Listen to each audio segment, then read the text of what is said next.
అన్ని రకాల వస్త్రాలపై up to 66% of. అందరికీ నమస్కారం. నేను Swarupa Potlapalli. Welcome to Suman TV.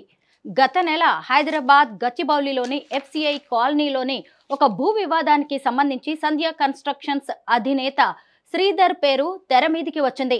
నా భూమిని చూసుకోవడానికి వెళ్తే శ్రీధర్కు సంబంధించిన వ్యక్తులు నా మీద దాడికి పాల్పడ్డారు అంటూ సినీ యాక్ట్రెస్ రమ్యశ్రీ గారు పోలీసులను ఆశ్రయించారు. సరిగ్గా అదే కాలనీలోని ఒక రిటైర్డ్ ఆర్మీ మేజర్ భూ వివాదానికి సంబంధించి మళ్ళీ ఈ శ్రీధర్ అనే వ్యక్తి పేరు వినిపిస్తోంది. ముఖ్యంగా ఆ మేజర్ భార్య మాలా చౌదరి అరెస్టుకి సంబంధించి సుప్రీంకోర్టు తీర్పు ఇచ్చింది. దాంట్లో ముఖ్యంగా తెలంగాణ పోలీసుల పనితీరు ఎలా ఉంది అనేది కూడా అద్దం పడుతోంది. నా సిస్టమ్ నా ఇష్టం అన్నట్టుగా శ్రీధర్ వ్యవహరిస్తున్నారని ఆయన మీద ఆరోపణలు వస్తున్నాయి. ప్రస్తుతం నాతో పాటు సినీ యాక్ట్రెస్ రమ్యశ్రీ గారు ఉన్నారు. ఆవిడతో మాట్లాడదాం. నమస్తే రమ్యశ్రీ గారు. నమస్తే స్వరూప్ గారు. మీరు మీ భూ వివాదానికి సంబంధించి శ్రీధర్కు చెందిన వ్యక్తులు మీ మీద దాడికి చేశారు అని చెప్పి పోలీసులను ఆశ్రయించారు. ఇప్పుడు ఆ కేసు ఎక్కడి వరకు వచ్చింది? ఏం జరుగుతోంది? FIR చేశారు, ఇంకా ఛార్జ్ షీట్ కట్టలేదు. ఇది స్వరూప గారు, నాకు అలా దాడి జరిగిన తర్వాత ఓకే, వాళ్ళందరితో మాట్లాడిన తర్వాత కొందరికే ఈ అన్యాయం జరిగింది అంటే నా పరిధి వరకు మాత్రమే నేను థింక్ చేయగలిగాను. దానికి మించి నేను ఆలోచించలేకపోయాను. ఇది ఎక్కడ అన్యాయము, ఇది మా కష్టార్జితము, అమ్మో ఇలా కూడా చేస్తారా, లేదు ఇది మన హక్కుగా భావించి దీనికోసం ఎలా అయినా పోరాడదాము. ఒక మనిషిని ఒక దురాశతోని గర్వంతోని ఎదుటి మనిషిల్ని ఇలాగా చంపటందుకు కూడా ఒక ఇలాంటి ఉన్న స్థాయిలో ఉన్న వాళ్ళు పబ్లిక్గా చేస్తారా అనే ఒక దీనితో ఎస్ ఇది మా హక్కు, చచ్చిపోయినా పర్వాలేదు, మా హక్కుల్ని మేము కాపాడుకోవాలి అనే దాని మీద మాత్రమే నేను ఫైట్ చేశాను. సో మీరు చెప్పారు ఇప్పుడు 1 month దగ్గర అవుతుందేమో, మీరు అప్పటి నుంచి జరిగింది మీ కేసు ఏమైందని. నాట్ ఓన్లీ 1 అండి, ఇది చూడండి. నా సిస్టమ్ నా ఇష్టం అనేది ఒక పాత్రికేయ మిత్రులు దేవేందర్ రెడ్డి గారు అండి. ఇంత పబ్లిక్గా దీనిలో ఉన్న మ్యాటర్ చూడండి. ఇలాంటి వాటితో మ్యాటర్లు ఇలా వస్తూ ఉంటే నాట్ ఓన్లీ 1 అండి, ఇంక ఎన్ని అంటే దీనికి డిఫరెంట్. ఇది నా అభ్యర్థన. అంటే నేను దెబ్బ తిన్నప్పుడు నేను అనుభవించిన వేదన ఇది. సో తర్వాత ఇవన్నీ ఆయన మీద వస్తూ ఉంటే నాకు ఎంత ఆశ్చర్యం అంటే, ఇప్పుడు నాకే కాదు హైదరాబాద్ మహానగరంలోనో లేకపోతే బాంబేలోనో లేకపోతే చెన్నైలోనో బెంగళూరులోనో ఇతను దీనిలో బలైపోతున్న వాళ్ళు అంటే వేల కొలది ఉన్నారు అనేది ఇవన్నీ చూసిన తర్వాత నాకు అర్థమైంది. నాట్ ఓన్లీ నేను ఒక్కదాన్నే సఫర్ అవుతున్నాను, నాతో పాటు ఇంకొక 20 మంది సఫర్ అవుతున్నారు అనేదే నా పోరాటం. కానీ ఇంకా ఇంతమంది ఉన్నారా, ఎలా అయిపోతున్నారా అనేది. ఓకే, ఇదేమిటంటే మిమ్మల్ని నేను క్వశ్చన్ చేస్తున్నాను స్వరూప్ గారు. ఇప్పుడు ఇన్ని చెయ్యటందుకు మనము చిన్న తప్పు కూడా చేయటందుకు చాలా భయపడిపోతూ ఉంటాం. ఐఎమ్ ఏ సెలబ్రిటీ, చాలా ప్రైవసీ ఉన్న లైఫ్. ఎందుకంటే ఎవరిది మేము ఎక్స్పెక్ట్ చేయము. మేము కష్టపడిన దాన్నే క్రమశిక్షణగా దాచుకోవడమో తగలేయడమో ఏదో ఒకటి చేసుకుంటూ. శ్రీధర్ గారి అనుచరులు అసలు మీ మీద దాడి చేయాల్సిన పరిస్థితులు ఎందుకు వచ్చాయి? అదే కదండి, మా లైఫ్లు మేము లీడ్ చేసేవాళ్ళమే. అలాంటిది ఒక శ్రీధర్ రావు చేతిలో చంపబడటందుకు రమ్యశ్రీ బలైపోవలసింది. ఆ రోజు చెప్తున్నాను, ఈరోజు మన మీడియా మిత్రులతో మాట్లాడుతున్నాను. అంటే అతనికి ఒకటి ఏదైనా అనిపిస్తే ఫస్టే చూపించానుగా, నా సిస్టమ్ నా ఇష్టం. అంటే ఈ సమాజంలో చాలా వ్యవస్థలు నేను చెప్పితేనే నడుస్తున్నాయి, నేను చెప్పినట్టుగానే నడవాలి, నేను చెప్పిందే వేదము అనేది ఆయన ఒక శాసనం గుద్దేశాడు. అది రెవెన్యూ డిపార్ట్మెంట్ కావచ్చు, GHMC కావచ్చు, టౌన్ ప్లానింగ్ కావచ్చు, ఏదైనా ఈవెన్ అండి పోలీస్ డిపార్ట్మెంట్ కావచ్చు, ఏదైనా చెప్తే నేను చెప్తేనే చెయ్యాలనేది ఎవ్రీథింగ్ ఇస్ ప్రూవ్డ్. ఒక పాకెట్ మనీ కోసము పాకెట్ కొట్టిన వాడిని మేము చూస్తుండగానే వాళ్ళ సెల్లో పెట్టి ముడుకులు అవి ఎరగొట్టేస్తూ ఉంటారు. వాడు బతుకు తెరువు కోసం అనేసి ఆ పని చేస్తాడేమో.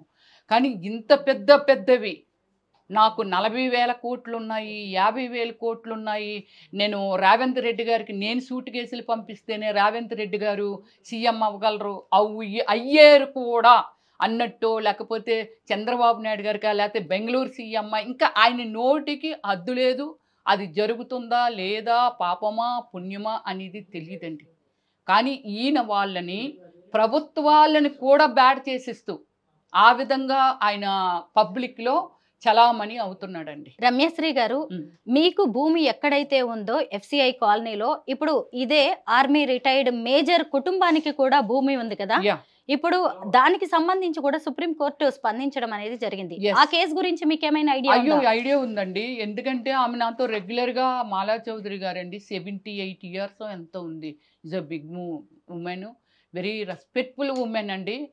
అసలు మిలిటరీలో పనిచేసిన వాళ్ళకి మన ప్రధానమంత్రి మోడీ గారు ఎంత రెస్పెక్ట్ ఇస్తారంటే అండి, మన కోసము, మన దేశం కోసం, దేశంలో ఉన్న ప్రతి పౌరుడి కోసము మనం ఎవరైతే వాచ్మ్యాన్ పెట్టుకుంటున్నామో, సెక్యూరిటీని పెట్టుకుంటున్నామో, డాగ్స్ని పెట్టుకుంటున్నామో, అలాగే మన దేశంలో ఉన్న ప్రజల కోసం కాపలా కాస్తున్న ఒక సేవకులండి వాళ్ళు. అలాంటి వాళ్ళకి ఏదైనా అయితే ప్రధానమంత్రి మోడీ గారు కొంచెం కూడా సహించరండి, అంత రెస్పెక్ట్ ఇస్తారండి.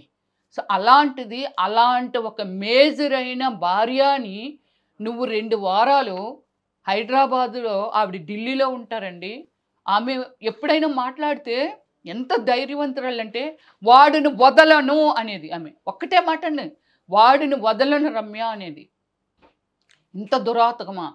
అలాంటి ఆమెని ఏవో కేసులు మోపి ఆమె మీద జైల్లో పెట్టి ఆమెను మర్డర్ చేయాలని ప్లాన్ చేసి, రివర్స్లో ఆవిడే తప్పు చేసిందని చెప్పి కోర్టులకి వెళ్ళి ఆమెను కోర్టుల చుట్టూ 2 years నుంచి 2.5 years నుంచి తిప్పుతున్నారండి శ్రీధర్ రావు గారు. అంటే ఆయనకి ఏమిటంటే అండి, ఇప్పుడు నా ఫోన్ కొట్టేశాడు. ఇది నిజము. పోలీస్ డిపార్ట్మెంటు దాన్ని ఎంత కవర్ చేయాలి, ఎంత మేకప్ చేయాలో అంత చేస్తుంది, చేయనియండి. అది ఎంతవరకు వెళ్తుంది అనేది చూద్దాము. నా లైఫ్ అండి అది ఫోన్ అంటే. అలాంటిది ఈరోజు నా బ్యాంక్ అకౌంట్లు పనిచేయట్లేదండి, దాని నుంచి మరి నాకు ట్రాన్సాక్షన్ అది ఏం లేదు. నా ఫేస్బుక్ పనిచేయట్లేదండి, నా ఇన్స్టాగ్రామ్ పనిచేయట్లేదండి, నా ట్విట్టర్ పనిచేయట్లేదండి. అంటే 1 month ఒక ఫోన్ చేతిలో లేకుండా ఒక మనిషి ఎలా ఉంటుందనేది కనీసం పోలీస్ శాఖ అతని తరపున కాకపోతే అందులో కానీ ఏదైనా కానీ జరిగితే, ఎందుకంటే అతనికి అవకాశం ఉంటే 1,00,000 రీజన్ చూస్తాడండి. అంటే వీళ్ళని ఎలా క్రిమినల్ దీన్ని వీళ్ళ కింద మోపాలి, వీళ్ళని ఎలా చంపాలి అనే కోణంలో అవకాశం ఎలాగ దొరుకుతుందా అని వెతికే మనిషి అండి ఆ మనిషి.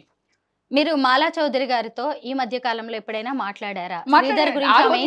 జరిగినప్పుడు నన్ను అలా చేయాలని అనుకున్నప్పుడు యు బిలీవ్, ఫోన్ చేసి, రమ్య గారు అక్కడ పోలీసులు ఉన్నారా, రమ్య గారు అక్కడ అందరూ ఉన్నారా లేదా, అయ్యో నన్ను రమ్మంటున్నారు రమ్య గారు, ఏది బిఫోర్ డే ఇదంతా నన్ను రమ్మనేది ఆమె, 2 రమ్య గారు అక్కడికి అనేది. ఆ తర్వాత మేము హైడ్రా పిలిస్తే అందరం వెళ్ళాము, ఆమె కూడా ఇక్కడికి వచ్చింది.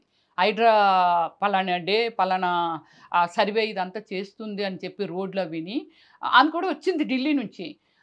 ముందు రోజంతా మాట్లాడింది. కాల్ చేస్తే, రమ్య అక్కడికి అందరూ వస్తున్నారా పోలీస్ డిపార్ట్మెంట్ కానీ, అది ఏంటండి అంత భయము ఏం అంటే ఆమె ఫేస్ చేసింది. నేను చెయ్యలేదు కాబట్టి ఆమె భయం ఒకటి కనిపించింది. రెండే అందరూ ఉన్నారు రండి, మీకేమవుతుంది రండి అని అన్నప్పుడు, నాకే ఆ ఇన్సిడెంట్ జరిగితే పోలీస్ స్టేషన్కి వచ్చి మన అడిషనల్ ఏసీపీ గారితో మాట్లాడి ఆ మంది చూశారు కదండి, 2 years బ్యాక్ ఆ పోలీస్ స్టేషన్లో ఆవిడ కంప్లైంట్ ఇచ్చారటండి, నాకు ఇలా ప్రాణహాని ఉంది, తను ఇలా చేస్తున్నాడు శ్రీధర్ రావు అని. అంటే కనీసం పట్టించుకోలేదట పోలీస్ స్టేషన్లో. అసలు శ్రీధర్ రావుకి అలాగే ఈ మాలా చౌదరికి ఉన్న భూ వివాదం ఏంటి, ఆమెను ఎందుకు అరెస్ట్ చేయించాల్సి వచ్చింది? అంటే భూ వివాదం ఏమి లేదండి, నాకు తెలిసినంత వరకు చెప్తున్నాను, కొందరు మిత్రులు చెప్పారు. ఆమె ఏదో అమ్మకుండానే ఏవో డాగ్స్ ఉన్నాయి, మీరు పెట్స్ లవర్ కదా, సో మీకు వాటికి నేను ఏమైనా డొనేట్ చేస్తాను, నేను చాలా కోటీశ్వరిని, నాకు 2 కోట్లు ఉన్నాయి, 2 కోట్లు మీకు ఇస్తాను నేను అని అంటే, ఓ అలాగా నాకు తెలిసిన విషయం, ఇంకా ఏమైనా డెప్త్కి ఉందనేది ఐ డోంట్ నో. సో ఇది వచ్చి ఇస్తాను అని అన్నారట. అయ్యో మంచి మనసు, ఎందుకంటే ఆమె దగ్గర దగ్గర ఒక 100 డాగ్స్ని, 100 బెఫోలోస్ని వీటన్నిటిని ఆమె అడాప్ట్ చేసుకుందనమాట. ఆమె వాటికి సర్వీస్ చేయడమే ఆమె జీవితం. అంటే మనుషుల కంటే నోరు లేని ప్రాణులకి సేవ చేస్తే నా తత్వం కూడా అదే. సో అలా కలెక్ట్ అయ్యామన్నమాట. అయితే ఇలాంటి మనిషికి 2 కోట్లు ఇస్తానండి అని ఏదో అన్నాడో లేకపోతే ఏమిటో, దాని తర్వాత ఇవ్వండి అని అంటే ట్రాన్స్ఫర్ చేసిన తర్వాత మీ ల్యాండ్ అమ్మేయండి. అమ్మేయండి అంటే లేదు లేదమ్మా దాన్ని అమ్మనది. నాకు అది జీవనోపాధి. సో మా హస్బెండ్ మెమరబుల్ అది. నేను అది అమ్మనమ్మా అది ఉంచుకుంటాను. అది ఇదంటే అదేంటి అమ్మేస్తానంటేనే కదా నీకు డబ్బులు పంపించాను అది ఇదని చెప్పి తర్వాత అది కేసు వేసి దాని తర్వాత వాళ్ళని వేరే వేరే విధంగా అంటే మనము చూడలేదు కాబట్టి అంత డీప్‌గా చెప్పలేం. ఎవరైనా మాట్లాడేది. ఢిల్లీకి కూడా గూండాలు పంపించారంట. ఆళ్ళని చంపించటానికి. ఇంటి నిండా డాగ్స్ అవి ఉండడం వల్ల, అవి గట్టిగా అరవడం వల్ల వాళ్ళు పారిపోయారనమాట. సో, వెరీ బిగ్ ల్యాండ్ అండి. అక్కడ ఉన్నది ఎంతో 20 ఏకర్సో ఎంతో అందులో ఉంటున్నారు ఆవిడ. సో, అలా ఏమిటంటే ఇలాంటి ఇవి చేస్తున్న వ్యక్తి ఆవిడ అప్పుడే మాటల్లో అప్పుడు నాకు చెప్పిందనమాట. అలా ఉంటారా అయినా అని అనుకున్నాను. అంటే నాకు ఈ ఇన్సిడెంట్ జరగకముందు శ్రీధర్‌రావు అనే వ్యక్తి అలా కూడా ఉంటారా? అచ్చా! అలా చేస్తారా? అని అనుకుంది. తర్వాత నాకు జరిగాక యెస్ ఎవ్రీథింగ్ ఈజ్ ట్రూ అనేది మాత్రం అప్పుడు నాకు అర్థమైందనమాట. సో, నాట్ ఓన్లీ మీ అండి. ఇది ఏమి పనులండి ఇవి? ఏం పనులు? నాకు వేల కోట్లున్నాయి, లక్షల కోట్లున్నాయి. మీకు ఇంకొక నిజం చెప్పాలండి. ఎవరమైనా ఒక్కసారి చనిపోతాం. కోటీశ్వరులైనా లేకపోతే భిక్షగాడైనా ఎవరైనా వన్ టైమే డెత్. దేశం మొత్తం మీద ఎంతమంది అయితే బీసీలు ఉన్నారో నా యాక్టివిటీస్ కానీ అంటే నాకు నా యాక్టివిటీస్ కానీ నా క్యారెక్టర్ని కానీ చాలా లైక్ చేస్తారండి. నేను బీసీ జాతీయ కోర్ కమిటీ మెంబర్ని, స్టేట్ ప్రెసిడెంట్ని. ఎంతమంది అంటే అక్క నువ్వు అను. అతను ఎంత రాజులే ఈరోజు భూస్థాపితం అయిపోయారు. రాజులు దేశాన్ని పరిపాలించిన రాజులే భూస్థాపితం అయిపోయారు. చెప్పుకోవటానికి చాలామంది లేరు. కానీ ఇతను అంతకంటే గొప్పవాడేమి కాదు. దేవుడు అదే చెప్తాడక్క. ఊరికి 10 మంది బయలుదేరుతాం అక్క దేశం మొత్తం మీద. ఆయన ఇల్లు ఎక్కడ ఉంటుందో చెప్పు. ఎన్ని రోజులు ఆ ఇంటిలో దాక్కుంటాడో చూద్దాం. ఒక మనిషి చంపడానికి నిన్ను స్కెచ్ చేశాడే అతను చంపాలంటే పావు గంట పట్టదు. అంతే కదండి. అంటే జనం ఉద్రేకము అంతుంది స్వరూప గారు. ఇది అన్యాయం. ఇప్పుడు ఇది నేనొక్కదాన్నే చూపిస్తే జనానికి తెలుస్తుందా? ఇది మొత్తం దేశం మొత్తం మీద ప్రపంచం మొత్తం మీద ఈరోజు సోషల్ మీడియా కానీ మీడియా కానీ అదే జీవితాలకి ఈరోజు కీలకమైన పరిస్థితి. జనానికి దేశం మొత్తం మీద ప్రపంచం మొత్తం మీద తెలియవంటారు ఇవి. తెలుస్తుంది కదా. కానీ ఇంకోటండి ఎంతోమంది నా ఫ్రెండ్స్ చెప్తూ ఉంటారు. తెలంగాణ రాష్ట్రము చాలా వరకు రెవెన్యూలో ప్రాబ్లము అంటే డల్ అయిపోవటానికి కారణము ఇలాంటి దోపిడీదారులు ఎక్కువైపోయి. ఇప్పుడు మనం మాట్లాడుకుంటున్నాంగా ఎంత దూరం వెళ్తుంది ఇది. చాలా అయ్య బాబో అమ్మ అక్కడ అమ్మో శ్రీధర్రావు లాంటి వాళ్ళు ఇంకా ఎంతమంది ఉన్నారో అయ్య బాబో అయితే కొనకూడదు. మార్కెట్ డల్ అయిపోదండి. పడిపోదా మార్కెట్? ఒక రెవెన్యూలో ఎంత ఇన్కమ్ ఉంటుందండి. అసలు ఒకటి స్వరూప గారు ఏవైతే ఈ వ్యవస్థలు ఉన్నాయో రెవెన్యూ కానీ లేకపోతే మన ఏమిటి జిహెచ్ఎంసీ కానీ లేకపోతే టౌన్ ప్లానింగ్ కానీ ఇవన్నీ ప్రతి మనిషి సెంట్రల్ జిఎస్టీ, స్టేట్ జిఎస్టీ, ట్యాక్సులు మనం ప్రతి పౌరుడికి వాళ్ళు ఎందుకు రెస్పాన్సిబిలిటీ ఎందుకు సర్వీస్ ఇవ్వాలి అని అంటే మనం కడుతున్న డబ్బులతో వాళ్ళు శాలరీస్ తీసుకుంటున్నారండి. అది ప్రైమ్ మినిస్టర్ అవని, సీఎం అవని, మంత్రి అవని, ఎమ్మెల్యే అవని, వాట్ ఎవరైనా శాలరీ తీసుకున్న ఐపీఎస్ అవని, ఐఏఎస్ అవని, గుమస్తాలు అవని ఎవరైనా సరే ప్రజల డబ్బులతోనే వాళ్ళు శాలరీస్ తీసుకుంటున్నారు కదా. కానీ ప్రజలకి సర్వీస్ ఇవ్వటానికేగా వాళ్ళు ఉద్యోగాలు చేస్తున్నారు. శ్రీధర్రావు వెళ్తే పర్మిషన్ వస్తుంది, రమ్యశ్రీ వెళ్తే పర్మిషన్ రాదా? రమ్యశ్రీ గారు ఇప్పుడు ఈ ఎఫ్సిఐ కాలనీ ల్యాండ్స్ కి సంబంధించి మాలా చౌదరి గారు మీతో పాటు ఇంకా చాలా మంది బాధితులు ఉన్నారు. ఫైనల్ గా మీరు ప్రభుత్వాన్ని ఏం కోరుతున్నారు? ఫైనల్ గా ప్రభుత్వాన్ని కోరేది ఒకటే అండి. ఇలాంటి వాళ్ళ నుంచి డెఫినెట్లీ ఇప్పుడు మేము పర్మిషన్కి వెళ్తే పర్మిషన్ రావాలి. ఇలాంటి వ్యక్తిని మీరు దాస్తే రేపొద్దున్న మీ ప్రభుత్వానికే ప్రజలందరూ తిరగబడి బుద్ధి చెప్తారండి. అంతే కదా! ప్రజలు ఏంటంటే ప్రభుత్వాన్ని మేము కోరుకుంటున్నది ఏమిటంటే, మీకు అలా జరిగిన తర్వాత అండి నా మనసు కూడా ఇరిగిపోయిందండి. ఎంత రెస్పెక్ట్ ఇస్తామంటే మిలిటరీ పీపుల్‌కి అంత రెస్పెక్ట్ ఇస్తాము. కానీ ఈరోజు ఏంటంటే రేవంత్ రెడ్డి గారిని అదే మన తెలంగాణ సీఎం గౌరవనీయులైన రేవంత్ రెడ్డి గారిని ఇప్పటికే నేను ఆల్మోస్ట్ ఆల్ ఛానల్‌లో కూర్చున్నాను. కొన్ని పెద్ద పెద్ద ఛానల్ అండి మా ఛానల్ చెప్తూ ఉంటారు. మీ ప్రాబ్లమ్సు, మా సొల్యూషన్సు, మా టీవీ, మీ టీవీ, మీ కష్టాలే మేము ప్రజలకి మంచిని చేరవేస్తాము, చెడుని తరిమేస్తాము, ఏది జరిగినా మీ ముందుంచుతామని పెద్ద పెద్ద ఛానళ్ళు అండి. ఎన్నో మాట్లాడిన ఛానల్లో ప్రజలకి ఏం చూపిస్తున్నారు అంటే, మన దువ్వాడ శ్రీనివాస్ గారు ఉన్నారు కదండి, వాళ్ళిద్దరు ఎక్కడ ముద్దు పెట్టుకున్నారు, వాళ్ళిద్దరు ఎక్కడ ఊయలుగారు, వాళ్ళిద్దరు ఎక్కడ కౌగిలించుకున్నారు, ఇవా అండి ప్రజలకు ప్రజెంట్ చేసేది. ఇలాంటివి కష్టాలు కాదండి. పెద్ద పెద్ద ఛానళ్ళు కొన్ని ముందుకు రాలేదండి. నేను తర్వాత మళ్ళీ పేర్లు చెప్తాను ఏ ఛానళ్ళు రాలేదు అనేది. ఎందుకు రాలేదు? చెడు అనేది మీరు ప్రజలకి చేరవేయాలి కదా, వాళ్ళు జాగ్రత్త పడాలి కదా. ఇలా జరుగుతుంది సమాజంలో, మనం కొంచెం జాగ్రత్తగా ఉండాలి, లేకపోతే ఇలాంటి మనుషులతో జాగ్రత్తగా ఉండాలి, ఇలాంటి వాళ్ళ దగ్గరికి వెళ్ళకూడదు. వాళ్ళ పిల్లలైతే వాళ్ళ పిల్లలకి భయభక్తులు చెప్పి ఒక మంచి ఏమిటి చెడు ఏమిటి అని చిన్నప్పటి నుంచి నేర్పుతారే. మరి అలాంటప్పుడు ఇంత చెడు జరుగుతున్నప్పుడు ప్రజలకు ప్రజెంటేషన్ ఇవ్వక్కర్లేదా? కొన్ని ఛానల్ రాలేదండి ముందుకి. మీలాంటి ఛానళ్ళు మొత్తం సోషల్ మీడియా ఇంతవరకు టచ్ అయిన వాళ్ళు లేరండి, అందరూ టచ్ చేశారు. కొన్ని ఛానల్ రాలేదండి, కొన్ని ఛానళ్ళు వచ్చాయి.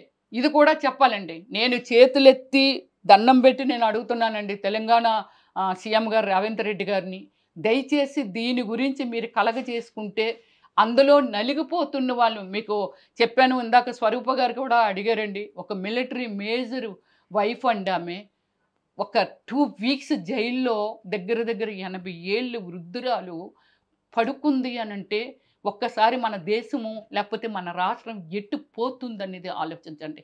అలాంటి ఆలోచనలకి మీరు 100% అండి ఒక 5 కోట్ల పైనున్న జనాభాకి బాధ్యత తీసుకున్న మీరు ఖచ్చితంగా మీరు వెరీ షార్ప్ ఆలోచిస్తారు రేవంత్ రెడ్డి గారు. మీరు ఖచ్చితంగా ఒక డిసిషన్ కానీ తీసుకుంటే దీనికి ఒక సొల్యూషన్ కనబడుతుంది, మాకు ఒక బ్రతుకు వస్తుందండి, మేమంత గొప్పవాళ్ళం ఏమీ కాదు. అలా అని ఇంకా కింద ఉన్నోళ్ళు కిందకు తొక్కేయాలని మాత్రం ప్రయత్నం చేయకండి. ప్రతి ఒక్కరు మీ కష్టపడి క్రమశిక్షణతో సంపాదించుకునేది అది వదిలే ప్రసక్తే లేదు. ఏదైతే హైడ్రా ఇన్వాల్వ్ అయిందో, హైడ్రా ప్రూవ్ చేసిందో, హైడ్రా లెక్కల్లో ఏమిటంటే మొత్తం రోడ్లు కలిసిపోయి మొత్తం చివరిదాకా రోడ్లు ఇస్తే మీ బిట్లు దాన్ని కంటిన్యూ చేసేలాగా దాని మీద కూడా కేసులు పెట్టి అది పెడితే కోర్టుకి కూడా కనిపిస్తుంది కదండి, ఇది తప్పు ఇది రైటు అనేది మన జడ్జిలకు కూడా కనబడుతుంది. మీరు దయచేసి ఆదేశాలు పెట్టి దాన్ని ఫినిష్ చేయమని, ఏదైతే ఎఫ్సియు లేఅవుట్లో హైడ్రా ఒక మంచి ప్రయత్నం చేసిందో ఆ హైడ్రాని మీరు ఇంకా కోఆపరేట్ చేస్తూ దయచేసి మాలాంటి ఒక మిడిల్ క్లాస్ వాళ్ళకి, కష్టపడిన వాళ్ళకి దయచేసి ఆ సైట్లు మాకు దక్కేలాగా చెయ్యండి అని ప్రార్థిస్తున్నాను రేవంత్ రెడ్డి గారు. మీ ఆవేదనను ప్రభుత్వం అర్థం చేసుకుంటుందని, ఈ భూ అక్రమార్కులను కట్టడి చేస్తుందని ఆశిద్దాం. Thank you so much Rameshri garu. Thank you.